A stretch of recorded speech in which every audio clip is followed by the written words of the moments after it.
Good morning, students. Welcome to BCom Sem 5. I will take your accounting 5.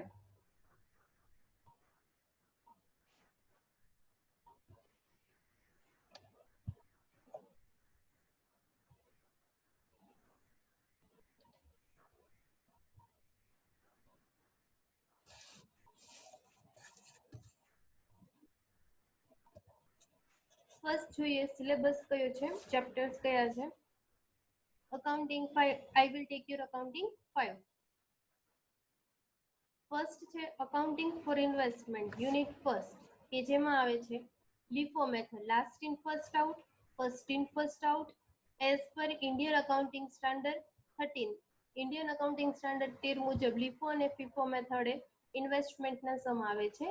General entries and ledger accounts, એટલે ledger posting કરવાનું છે અને general entries કરવાની છે.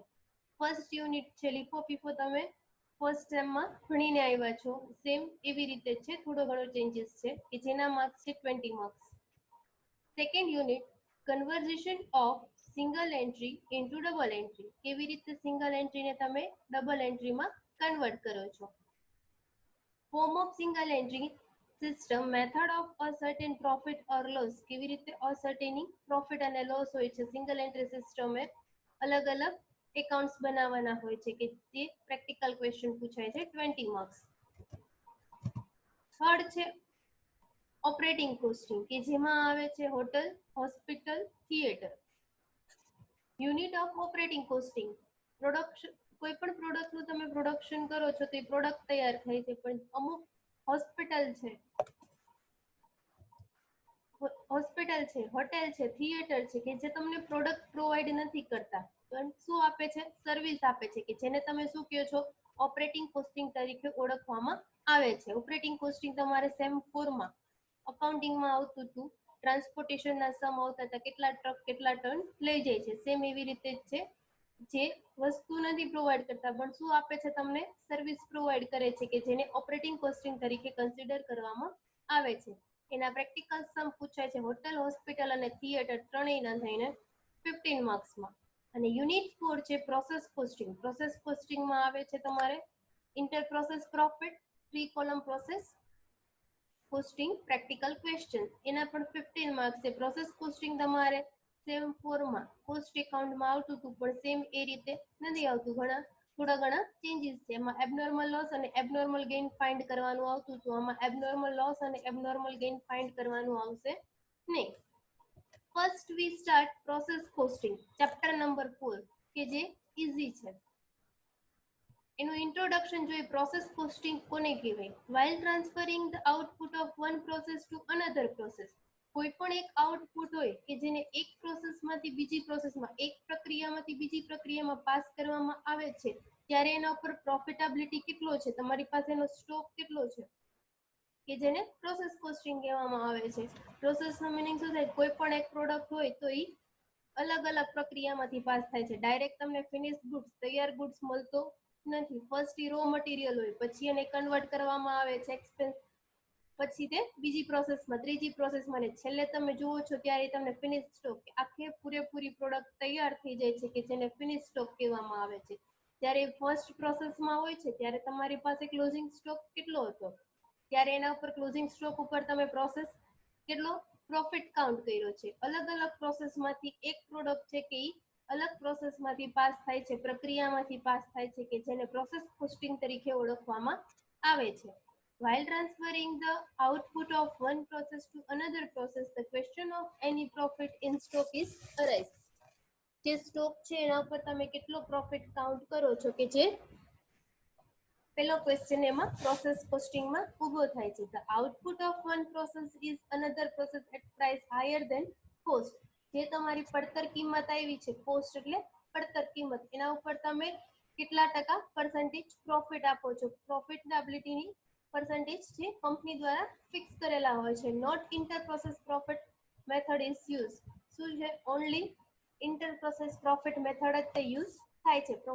Process કોસ્ટિંગનો first concept clear કરાવી કે એક પ્રોડક્ટ હોય અલગ અલગ પ્રોસેસમાંથી પાસ થતી હોય છે. ડાયરેક્ટ એક પ્રોડક્ટ રેડી મળતી નથી. કોઈ પણ તમે પ્રોડક્શન યુનિટમાં જાઓ કે જ્યાં ઉત્પાદન થતું હોય, મેન્યુફેક્ચરિંગ થતું હોય ત્યાં શું હોય છે કે એક પ્રોડક્ટ તો એ ફર્સ્ટ સ્ટેજમાં હોય, સેકન્ડ સ્ટેજમાં અને પછી થર્ડ સ્ટેજમાં કેવી રીતે સ્ટેજ બાય સ્ટેજ પેકિંગ થાય છે, લાસ્ટમાં એનું પેકિંગ થાય છે અને આખી પ્રોડક્ટ રેડી થાય છે કે જેને ફિનિશ સ્ટોક તરીકે ઓળખવામાં આવે છે અને ફાઇનલી તમે એને કન્ઝ્યુમર સુધી પહોંચાડી શકો છો કે જેને પ્રોસેસ કોસ્ટિંગ તરીકે ઓળખવામાં આવે છે. બાકી સમ માટેના ઇમ્પોર્ટન્ટ પોઈન્ટ છે ફર્સ્ટ સેલિંગ પ્રાઇસ કયો અથવા ટ્રાન્સફર પ્રાઇસ કયો બંને એક જ છે. આ આગળ પણ આપણે જોઈને આવ્યા છીએ કે સેલિંગ પ્રાઇસ ઉપર 10% હોય ત્યારે કોસ્ટ ઉપર કેટલા ટકા પર્સન્ટેજ પ્રોફિટ આપવાનો હોય છે 11.11. જ્યારે સેલિંગ પ્રાઇસ ઉપર 20% હોય ત્યારે કોસ્ટ પ્રાઇસ ઉપર કેટલો હોય છે 25. જ્યારે સેલિંગ પ્રાઇસ ઉપર 25% પ્રોફિટ આપો છો ત્યારે કોસ્ટ પ્રાઇસ ઉપર કેટલો હોય છે 33.33. કેલ્ક્યુલેટરમાં તમે 33.33 કન્ટિન્યુ લઈ જાઓ છો તો તમને રાઉન્ડ ફિગરમાં આન્સર મળે છે, બટ જો તમે 33.33 સુધી કરો છો તો રાઉન્ડ ફિગરમાં આન્સર નહીં આવે. 33.33 કરી શકો છો અથવા 1/3 એક તૃતીયાંશ પણ કરી શકો છો. જે અમાઉન્ટ હોય એના 1/3 કરી શકો તો પણ તમને ઈચ પ્રાઇસ મળે છે. 33.33% અથવા 1/3 બેમાંથી એક. સેલિંગ પ્રાઇસ ઉપર કીધું હોય ત્યારે કોસ્ટ પ્રાઇસ ઉપર કેટલા ટકા નફો હોય છે 50% અને 50% એ 100% નફો હોય છે. દરેક સમ માટે આ ટેબલ ઇમ્પોર્ટન્ટ છે, ખાસ યાદ રાખવાનું છે. 10% એ 11.11, 20% એ 25.25%, 25% એ 33.33%, 33.33% એ 50% અને 50% એ 100%. દરેક સમ માટે સેલિંગ પ્રાઇસ એટલે એક પ્રોસેસમાંથી બીજી પ્રોસેસમાં તમે ટ્રાન્સફર કરો છો. સમમાં શું લખ્યું છે ટ્રાન્સફર પ્રાઇસ કે જેને શું કહેવામાં આવે છે સેલિંગ પ્રાઇસ તરીકે આપણે કન્સિડર કરી છીએ. આપણી પાસે સેલિંગ પ્રાઇસ નહીં હોય, એક પ્રોસેસમાંથી બીજી પ્રોસેસમાં જાય કોઈ પણ પ્રોડક્ટ ત્યારે હજી તમે એનું સેલ ન કર્યું એટલે એની સેલિંગ પ્રાઇસ ન હોય. આપણી પાસે શું હોય એની કોસ્ટ પ્રાઇસ જ હોય, આપણી પાસે એની પડતર કિંમત જ હોય. જ્યારે સેલિંગ પ્રાઇસ ઉપર 20% કે તો આપણે કોસ્ટ પ્રાઇસ હોય આપણી ઉપર તો કોસ્ટ પ્રાઇસ ઉપર આપણે કેટલો પ્રોફિટ ચાર્જ કરવાનો હોય છે 25%. એકાઉન્ટ્સના રૂલ મુજબ આ એના પર્સન્ટેજ ડિસાઇડેડ છે. એના પછી આપણે ફોર્મેટ આપ્યું છે, format of process account. First છે પર્ટિક્યુલર, ટોટલ, કોસ્ટ, પ્રોફિટ. એના પછી આપ્યું છે particular, total, cost, profit. Debit, credit. 4 column ડેબિટના અને 4 કોલમ ક્રેડિટના અને લાસ્ટમાં તમારે શું કરવાનું આવશે ટોટલ. એના પછી પ્રોસેસમાં કેલ્ક્યુલેશન ઓફ એક્ચ્યુઅલ પ્રોફિટ. કેવી રીતે તમે એક્ચ્યુઅલ પ્રોફિટ ફાઇન્ડ કરો છો. Particular, actual profit, opening profit, closing profit, transfer અને એક્ચ્યુઅલ પ્રોફિટ. પ્રોસેસ 1, 2, 3 જેટલા સમમાં પ્રોસેસ આપી હોય એટલી લેવાની. જો એમાં પ્રોસેસ 1 અને 2 અને ડાયરેક્ટ ફિનિશ સ્ટોક આપ્યા હોય 3 આપ્યા હોય તો તમે 3 જ લેશો. જો એમાં પ્રોસેસ 1, 2, 3, 4 અને ફિનિશ સ્ટોક આપ્યા હોય તો 4 લેવાના. સમ જોઈ લેવાનો કે સમમાં કઈ રીતે ઇન્ફોર્મેશન આપી છે, સમમાં કેટલી પ્રોસેસ આપી છે એ પ્રમાણે જ એકાઉન્ટ્સ બનશે. જો સમમાં 2 પ્રોસેસ આપી હોય તો 2 જ એકાઉન્ટ બનાવવાના. જો સમમાં 3 પ્રોસેસ આપી હોય તો 3, 4 પ્રોસેસ આપી હોય તો 4 એકાઉન્ટ બનશે. સેમ એવી જ રીતે જેટલી પ્રોસેસના તમે એકાઉન્ટ બનાવો છો એટલી જ પ્રોસેસ અહીંયા લખાશે. સપોઝ કે 3 પ્રોસેસના બનાવ્યા છે તો 1, 2 અને 3 ફિનિશ સ્ટોક એવરી સમમાં હશે જ. દરેક સમમાં ફિનિશ સ્ટોક એકાઉન્ટ તમારે બનાવવું કમ્પલસરી છે. એક્ચ્યુઅલ પ્રોફિટ કે જે તમને મળ્યો હશે, ઓપનિંગનો પ્રોફિટ, ક્લોઝિંગનો પ્રોફિટ અને ટ્રાન્સફર પ્રોફિટ અને એક્ચ્યુઅલ પ્રોફિટ. એ જ્યારે આપણે પ્રેક્ટિકલ સમ કરશું ત્યારે આને ટેબલને એક્સપ્લેન કરીશું. Let's we go for practical. Practical question તરફ આપણે જઈએ. તમારી બુકમાં ઇલેસ્ટ્રેશન નંબર 5 આપ્યું છે, પેજ નંબર આપ્યા છે 228, 228. ઇલેસ્ટ્રેશન નંબર 5. પહેલા અમાઉન્ટ સમજીએ કે અમાઉન્ટ શું કહેવા માંગે છે, પછી કોઈ પણ સમ સ્ટાર્ટ કરી શકાય. એ પ્રોડક્ટનું નામ આપ્યું છે એ. પાસ થ્રુ 3 પ્રોસેસ, 3 પ્રોસેસમાંથી પાસ થાય છે. એ, બી એન્ડ સી. એ, બી અને સી 3 અલગ અલગ પ્રોસેસ છે. ત્રણેય અલગ અલગ પ્રોસેસમાંથી એ નામની પ્રોડક્ટ છે કે જે પાસ થાય છે. thereafter it is transferred to finish stock. 3 પ્રોસેસમાંથી pass થયા પછી ઈ ફિનિશ સ્ટોકમાં ટ્રાન્સફર થાય છે. The output of process A is transferred to process B. જ્યારે તમે પ્રોસેસ A થી પ્રોસેસ B માં ટ્રાન્સફર કરો છો ત્યારે એના પર 25% પ્રોફિટ ઓન ટ્રાન્સફર પ્રાઇસ. મેં પેલા કીધું હતું ટ્રાન્સફર પ્રાઇસ કયો કે સેલિંગ પ્રાઇસ કયો, બે એક જ કહેવાય. આઉટપુટ જે છે એ પ્રોસેસ એ માંથી બી માં તમે ટ્રાન્સફર કરો છો ત્યારે 25% ટ્રાન્સફર પ્રાઇસ ઉપર આપે છે પ્રોફિટ. ટ્રાન્સફર પ્રાઇસ એટલે સેલિંગ પ્રાઇસ ઉપર 25% આપે. તો આગળ આપણે ઇમ્પોર્ટન્ટ પોઈન્ટમાં જોયું હતું 25% એ કેટલા આવે છે? 33.33% આવે છે અથવા 1/3. આપણે કેટલો પ્રોફિટ લેવાનો? એ માંથી બી માં ટ્રાન્સફર કરતી વખતે 1/3. Output of process B and process C each is transferred at 20% profit on each transfer price. એ માંથી બી માં ટ્રાન્સફર કરતી વખતે 25% ટ્રાન્સફર પ્રાઇસ ઉપર આપે છે તો કોસ્ટ પ્રાઇસ ઉપર 33.33% લેવાના.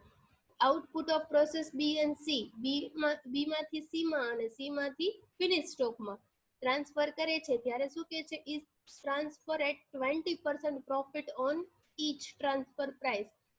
ટ્રાન્સફર પ્રાઇસ ઉપર 20% પ્રોફિટ આપે છે તો કોસ્ટ પ્રાઇસ ઉપર કેટલા આવશે? 20% આપે સેલિંગ પ્રાઇસ ઉપર ત્યારે કોસ્ટ પ્રાઇસ ઉપર આવે છે 25%. બે માં કેટલા આવશે?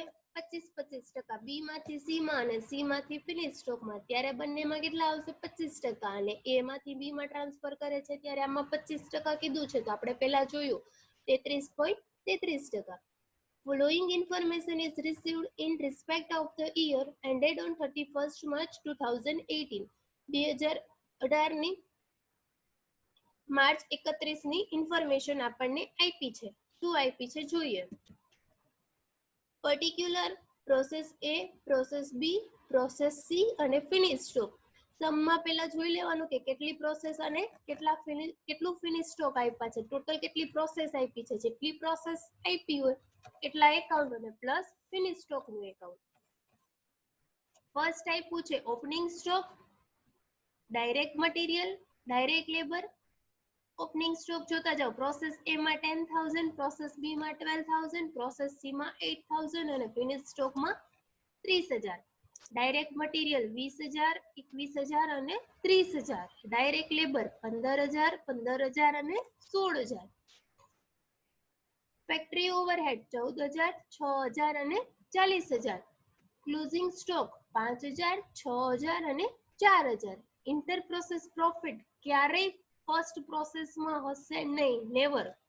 ખાસ યાદ રાખજો ઇન્ટર પ્રોસેસ પ્રોફિટ ફર્સ્ટ પ્રોસેસમાં હશે નહીં. સેકન્ડ પ્રોસેસથી તમને ઇન્ટર પ્રોસેસ પ્રોફિટ આપેલો હશે કે આગળના વર્ષનો પ્રોફિટ કેટલો વધ્યો છે કે જે બી પ્રોસેસમાં આપ્યો છે 2,000 અને સી પ્રોસેસમાં આપ્યો છે 2,000 અને ફિનિશ સ્ટોકમાં આપ્યો છે 11,000. હવે જુઓ ફિનિશ સ્ટોકમાં ડાયરેક્ટ મટીરિયલ, લેબર અને ફેક્ટરી ઓવરહેડ આપ્યા નથી.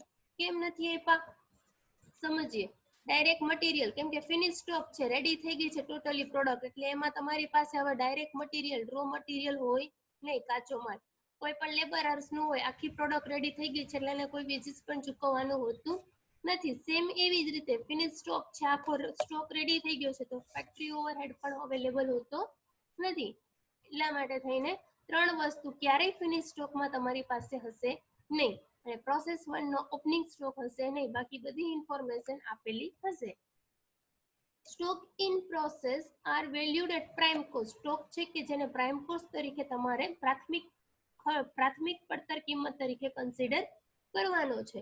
Finish stock is valued at a price at which it is received from process C. Process C માં તમને પ્રોફિટ ફાઇન્ડ કરવા માટે ફિનિશ સ્ટોકનું તમને સેલ્સ આપી દીધું છે. સેલ્સ અમાઉન્ટેડ ₹4 લાખ. લાસ્ટમાં તમારે ફિનિશ સ્ટોકનો પ્રોફિટ ફાઇન્ડ કરવા માટે સેલ્સ આપી દીધું છે. સેલ્સમાંથી તમે ટોટલ કોસ્ટ માઇનસ કરો છો એટલે તમને શું મળે છે?